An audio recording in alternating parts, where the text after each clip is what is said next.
Derek, how's it? Hey, good on you. I'm not too bad, man. Thanks for joining me. No problemo. How's your day been? Yeah, very cool. It's been actually pretty busy.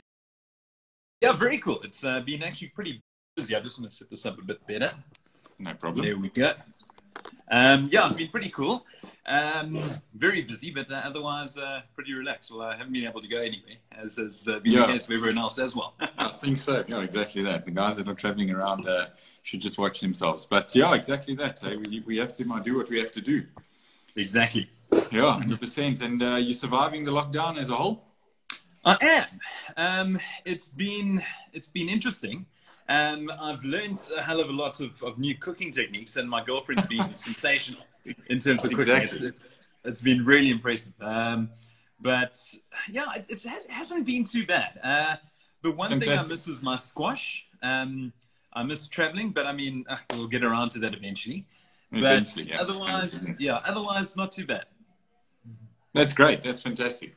So thanks for joining me. Just quickly about what we're doing here. So I decided the other night with this whole lockdown, we might as well be constructive, get a bit of awareness out there. We started with a few interviews. We started with Rossi.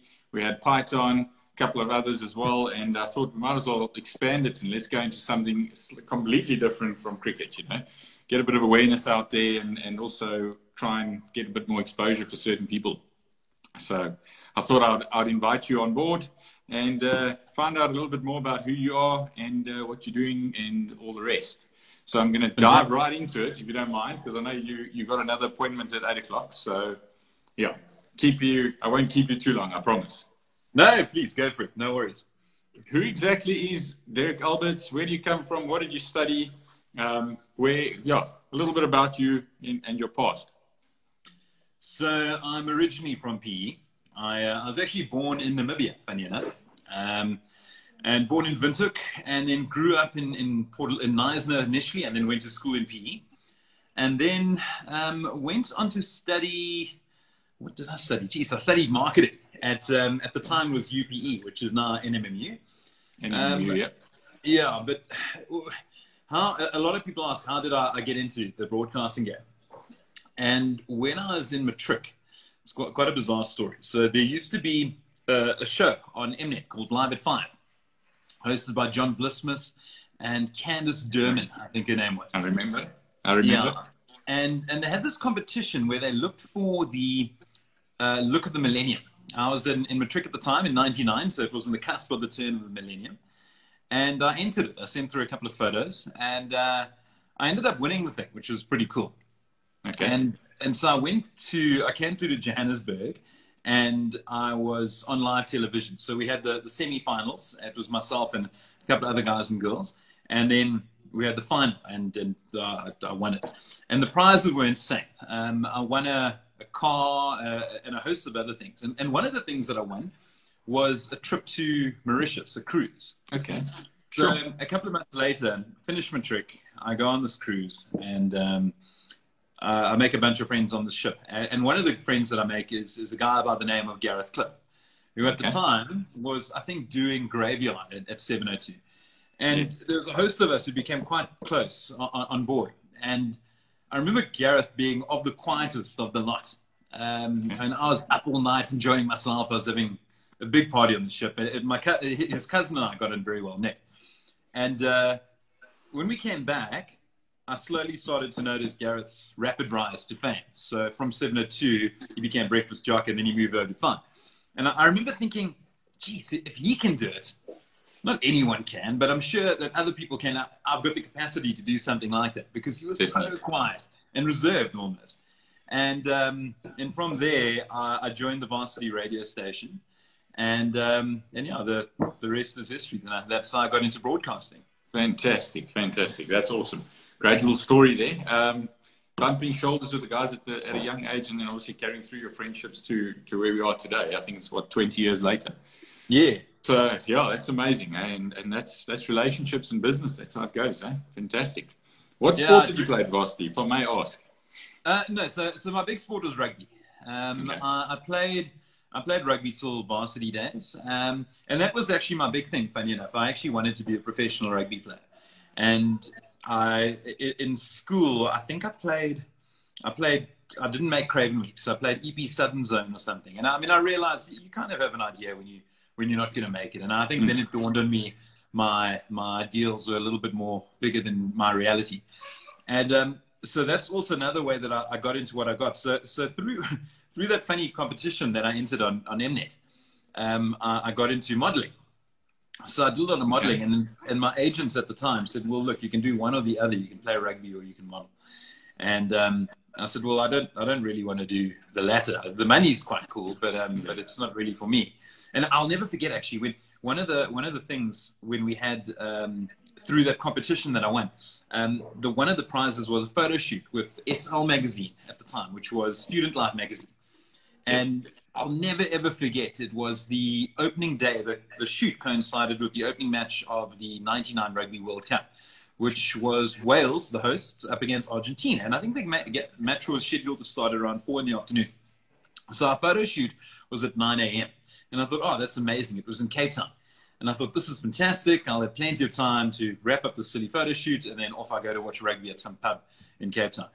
And I promise you, we carried on till around 10 o'clock at night. It was terrible. I hated every single second. And I remember the guys that I was working with, the 2 or 3 other guys doing the shoot with me, fairly nice guys, pretty effeminate, and they didn't have a clue about sport. And I said, geez, we were going to go watch this rugby. I mean, firstly, they didn't have a clue what rugby was. And secondly, even if they did, you could see that they weren't keen on it at all. And I really thought, well, this isn't really my life. I'm not too keen on it. But through that's how I got into TV. And then I thought, well, I couldn't play rugby. Well, I can't play it professionally. So what can I do to get as close to the field as possible without being a player? And that's how I got into sports broadcasting. So I started off at Varsity Radio, and I remember there's the regional station there is Algo FM, the commercial station. And I started off at CBFM at the time, and they contacted me about 2 months later, Algo, and said, look, we hear that you're interested in sport. Would you like to come on board? And, I mean, I couldn't turn, that was like my dream job at the time. Fantastic. I couldn't believe it. And I got into sports broadcasting. So that was my big thing. That's incredible. That actually took me onto my next question, which was why sport specifically. But I think you covered it there. Your love for the rugby sort of got you into it, and then you wanted to stay involved in one way or another, and that's absolutely brilliant. So kudos to you. I know, like we spoke briefly about this whole COVID thing and what you're doing currently to keep yourself busy. I know I've been watching a lot of guys learning how to cook, like yourself as well. A lot of guys doing a little bit of exercising on the side. What are you doing? What have you been doing for 5 weeks? I know one of the things, you've got a quiz that's going on for your friends and that. You can tell us a little bit about that if you don't mind. Yeah, geez, it's been so cool. Hey, I mean, one of my passions is trivia. I absolutely love learning and quizzing, and it's my big thing. And so sports trivia, obviously, that just takes it up to a whole new level. And about 3 or 4 weeks ago, so I've got a company called Raider Media. That's, you can see the sign in the back. And we do a lot of podcasting. And one of my business partners, Tyron Barnard, he's our financial director, also massively involved in sport. And him and I have got a podcast called Hockey the Podcast. And we deliver hockey stuff weekly. And we decided, how about, this was an idea back months ago, how about doing a sports trivia type podcast? And we thought, no, we'll get around to it, we're very keen. But we just never got off our bums and made it happen. Now with the lockdown, we realized, hey, now's an opportunity. People don't have anything else to do. There's an hunger for sport because there is none.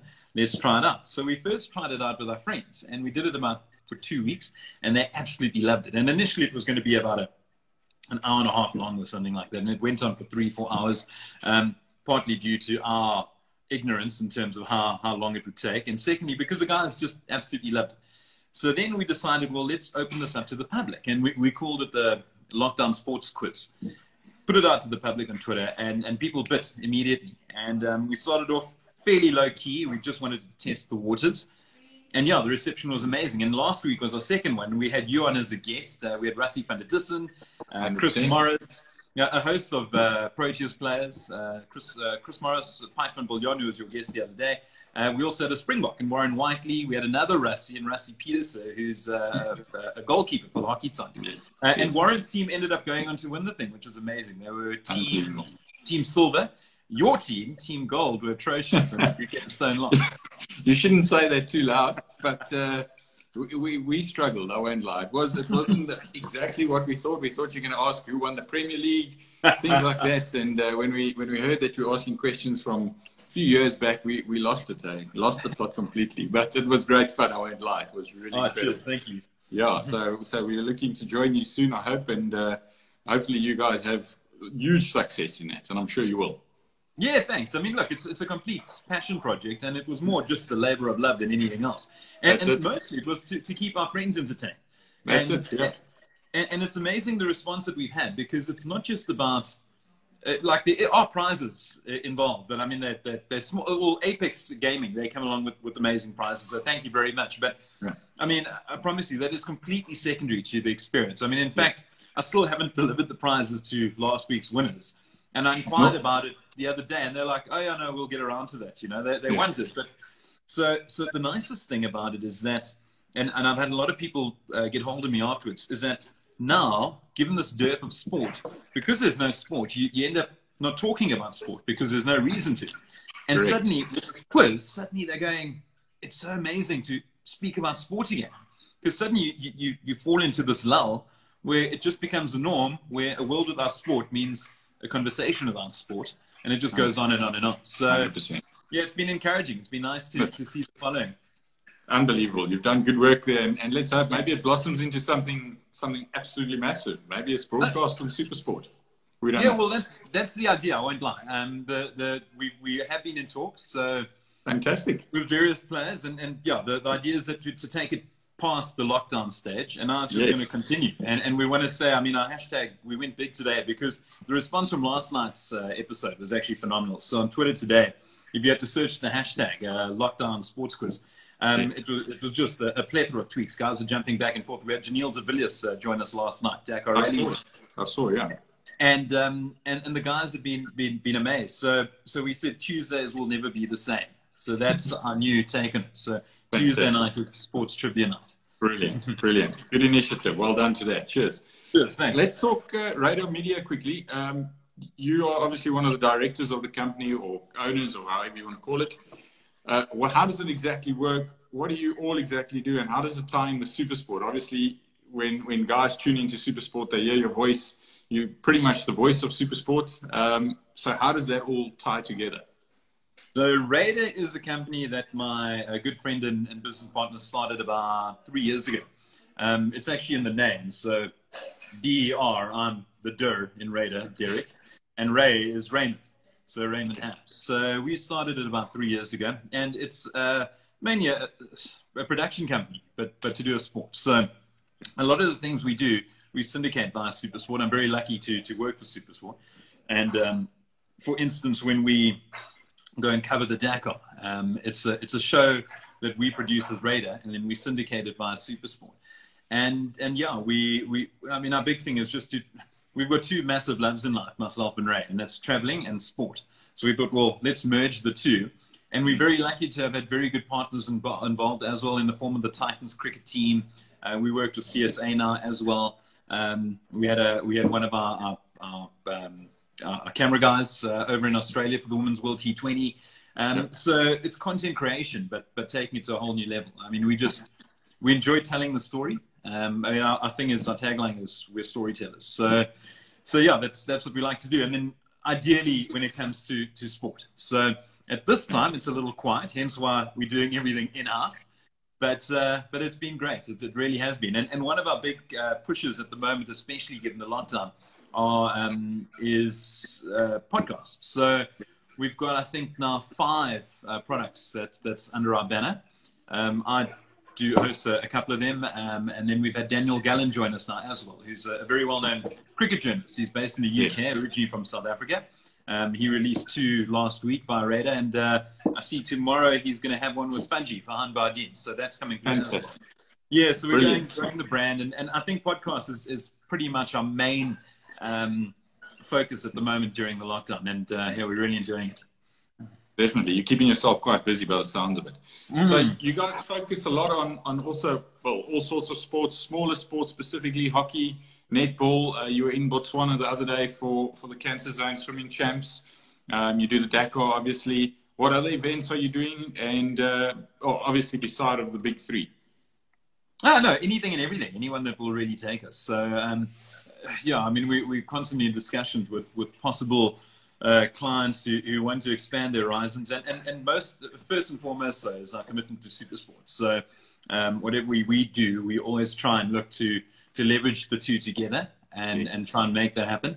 And we're generally successful. And obviously, so we can't go, I don't want to say too small a sport, but it is the less recognized ones that we do try and give as much coverage to. And then we've got a very big social media presence as well. So we do give that a lot of our focus. So we enjoy that side of things too.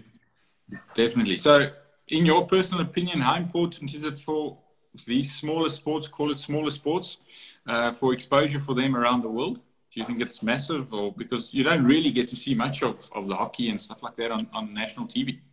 No, it's massive. I mean, you'll know as a sporting agent, for guys to get any kind of media coverage is just, it's worth its weight in gold. And you can't really put a price on it. And that's why social media has just been such a game changer with regards to this. I mean, we're doing an interview now via Instagram, you know, and yeah, I mean, as soon as you get eyes on people, whether it be on the TV or the telephone or your computer, it changes the game. And we've really made a conscious decision to go out there and try and give these smaller sports a bit of a voice.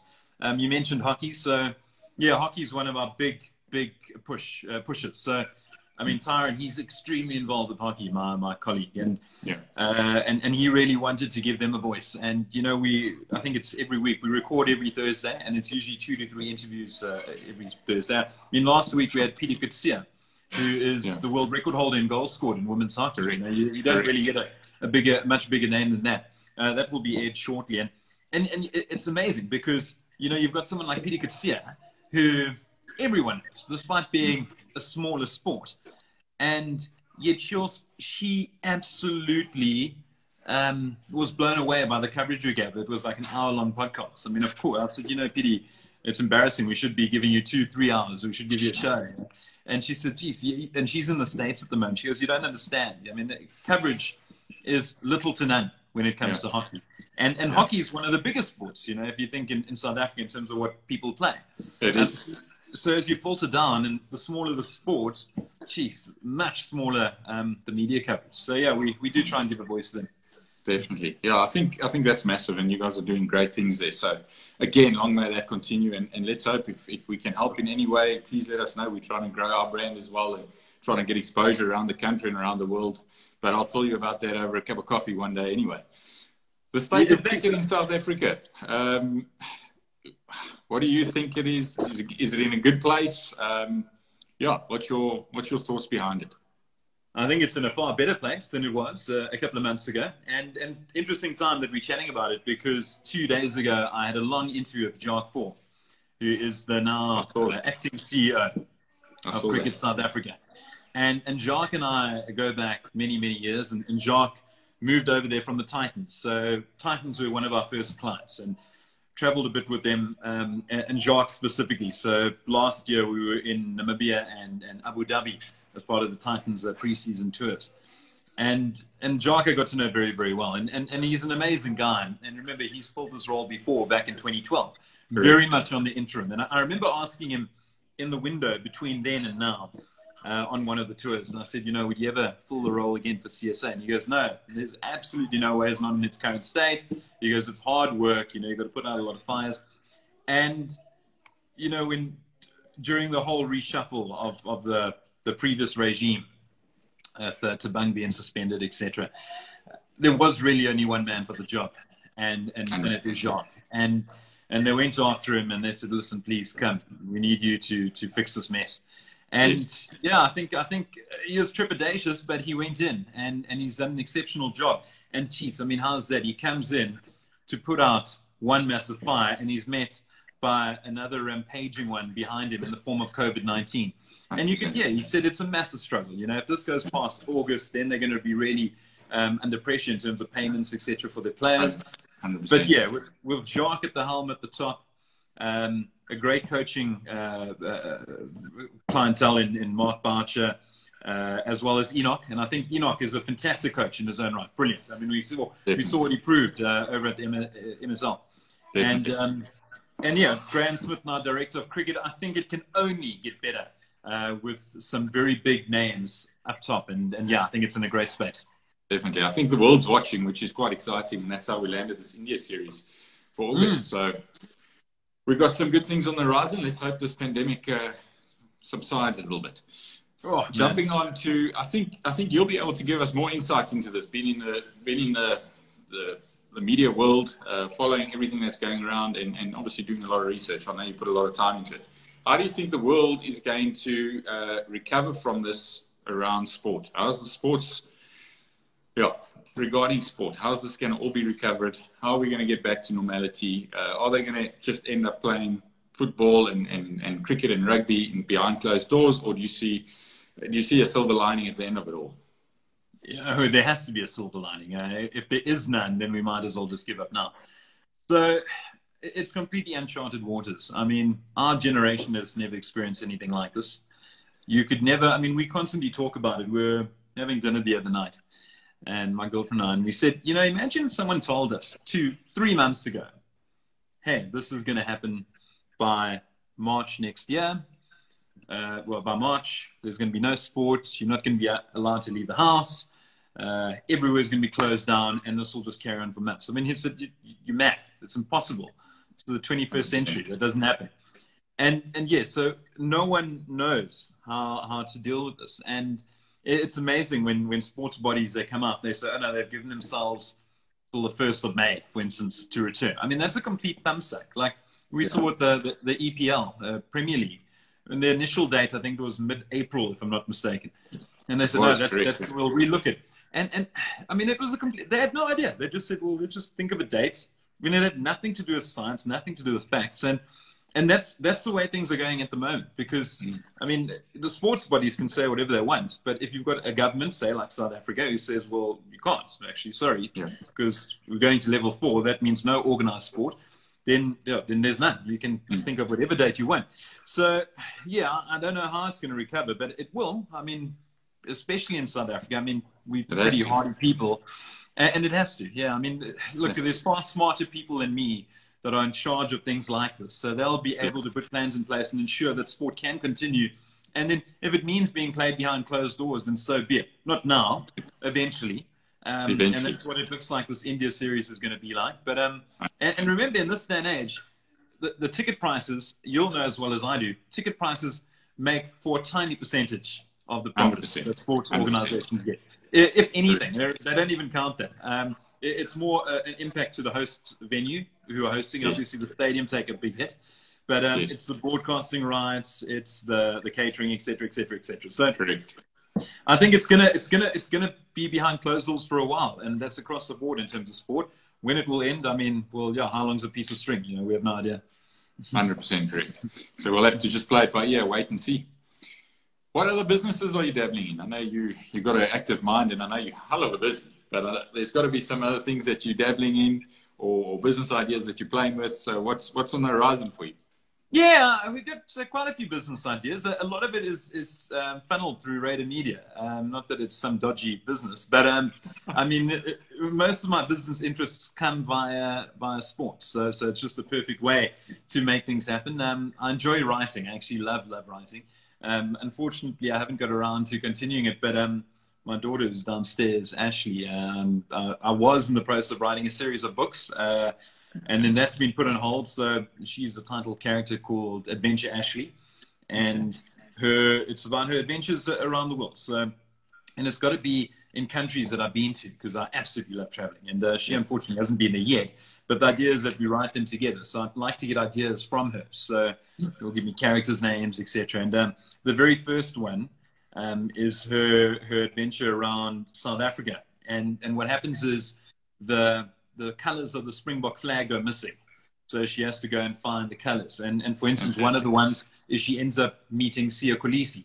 And Siya gives her the green from his Springbok jersey. And then that goes in. So that's it's more one of the fun things that I'm involved in. But yeah, I mean, my mind's always busy. So I like just making things I'm always coming up with ideas. Whether they're successful is another story, but there are ideas. And another night, another drink, and yeah, like I said, I'm not going to keep you too long, so I won't dig too deep into it. The other one is funny enough. I mean, you'll know a bit more about it than me as well, but I mean, it's actually over here. Let me get it. So you guys have got a fantastic. I mean, I remember it's yourself and Rassie. You've got Freedom Clothing, and I remember seeing your stuff, and I thought that is absolutely amazing. So when we developed the Raider brand, let me put it up there like that. There we go, so you can see the helm. So I thought to myself, well, I really like the logo. We had it made, came up with the design, and then thought, well, let's put it on a cap. And that's when I contacted you and put it on a cap. And everywhere we wore it, and we were in the UK for the World Cup, for the World Cup, and everyone stopped us and they said, where can we get that cap? And what team is it? So this was the team, and there's Freedom on the side. And that's when I contacted you, and I said, listen, let's get into the cap game. Well, you were already in it. How do we do it? And you said, well, say no more. Let's make it happen. And that's been fantastic as well. So put on hold a little bit because of lockdown, but once we can see each other in person again, we're going to take it to another level. Make it work, definitely. We'll take that whole plan forward and hopefully supply all your fans with some good ammo. So you had a mate over last year from Australia, Nick Cummings, the honey badger. I think it was last year or the year before. No, it was last year. It was last year, yeah. It was around October-ish. Yeah, it was around October. Yeah, he played rugby obviously for Australia. What did you guys get up to? What was the plans around that? Did he just come visit? I know you somewhat documented it as well. A lot of push-ups were done. Yeah. So no, that was very interesting. We got a call from VW, and Nick is an official ambassador for VW over in Australia, and they were flying Nick down to take part or to be involved with the Spirit of Amarok competition for a couple of days, not to take part, and then go over to Kruger and be involved with a rhino sanctuary and just have a look at what's going on there. I think it was over 4 or 5 days. So they had been contacted by an Australian production company. The Australian company contacted us, and they said, would you like to go along and then document the entire trip? Myself and Ray. We said, geez, in a heartbeat. And I mean, it was the perfect deal for us. I mean, go and travel with a highly regarded sportsman. And I tell you, what a guy here. Jeez, he was magnificent. Yeah, myself, Ray, and him, it was really cool. We had such a jaw. He's such a nice guy. And what you see is what you get. I mean, he made quite a big name for himself over in Oz because he was the Australian Bachelor. Correct. And I wondered about that because, I mean, I'd only ever seen him on TV with his post-match interviews, and he was renowned for that. And he was very off the wall, very colorful, very funny. And I thought, geez, that's not really what we expect from one of these bachelor-type people. 100%. And the first night we went out for dinner, he landed in Joburg. Myself, Ray, and our partners and him met up. And he said he hated every single second of it. He said, contracted, he couldn't say too much, well, not publicly. And he hated it. And at a stage, I mean, he was trying to climb walls to try and escape this place. He absolutely hated it. He said everything is set up. I mean, it's scripted. Even though I've got a background in TV, I didn't realize it was that scripted to that extent. Yeah, so he couldn't stand it. But, oh, man, what a guy. And, geez, just full of life. I mean, we spent the push-up thing. So Ray and I had recently adopted this push-up challenge, doing 100 push-ups a day wherever we went. And then Nick just dived into this full tilt. And often we'd try and catch each other. So if we caught each other, the others would try and do push-ups behind each other's backs. So if I was doing something, then the other guy would do a push-up behind my back, and Nick would record secretly and goes, we went up on you, And then it was always this constant game between the three of us. And funny enough, when we saw him off at the airport, when we dropped him off, we did one final set in the departures hall over at OR Tambo. He was a great guy, and I hope to see him again. He seemed like quite a gem. So hopefully he comes back one day and we can have a beer, share a bit of convo, and move things forward as well. I'd love to meet that guy. He seems like an absolute beauty. No, he's a lovely guy. Really, really lovely. So here's a more serious sort of question for you. It's my last serious question. Then just 10 or 9 quick, fast questions, and then we're pretty much done.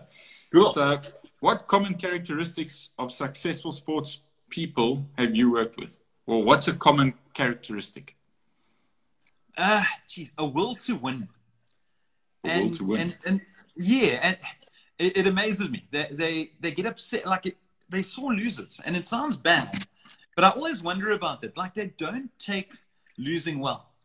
And I've never really had that drive. Like, I'll say, oh, you know, I lost. And I've tried to teach myself over the years, especially recently, to want to win more, especially on the squash court. That's why I play a lot of sport now. But I'm amazed, playing a proper sportsman, how much they want to succeed. And I think that's the thing that lasts longest with me, more often than not.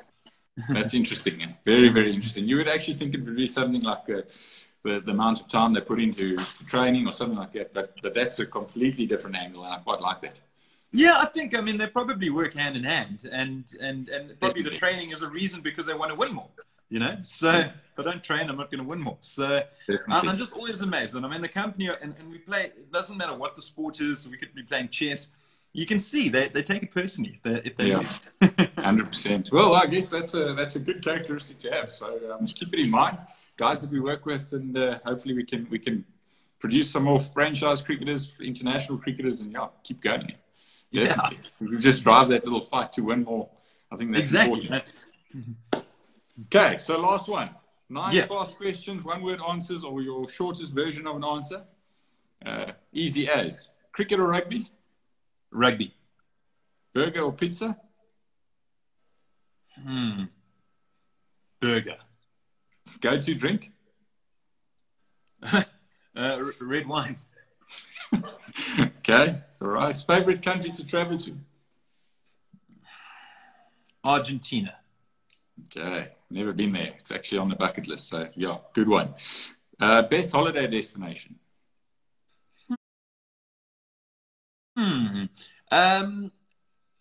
Thailand or the Caribbean? Thailand, I'd say, especially with the rand in free fall. Okay, yeah, exactly that. Music? Yeah, whatever. Rock. Rock. My favorite band's The Killers. So okay, cool.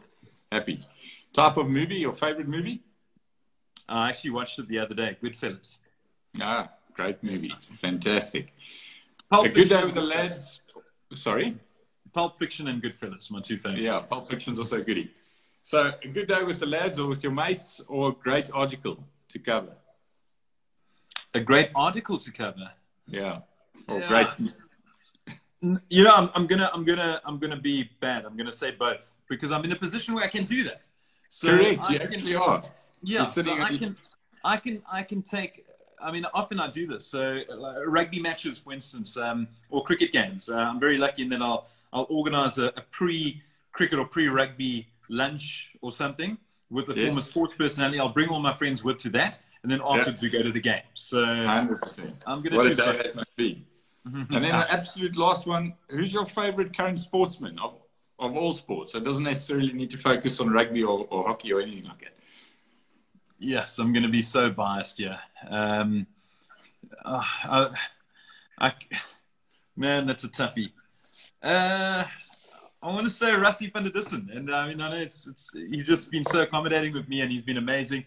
But okay, non-biased side, because obviously we've got business interests. Non-biased, Dale Steyn. Guy I've worked with a few times. He's amazing, and he just gets better with age. He does. It's absolute beauty. He was in school with me, so what an absolute gem. Good man. Yeah, superb. Yeah. What Derek, nice thanks for your time, but I really appreciate it. Absolute pleasure. Thank you, Chris. And thanks for accommodating me to do it a little earlier. It's fine. I'm actually getting ready. I'm preparing now. We're going to do another quiz, and I do it with my friends. So this is the one where we test the waters with questions, and then those questions get put to the public next Tuesday. Fantastic. Well, I hope you have a goodie, and good luck with it all. And Saturday night we'll have another guest on. So let's see who we get up. Thanks so much. Derek, great seeing you, Chris. Thanks. Enjoy the evening. Bye. Cheers. Bye. Yeah.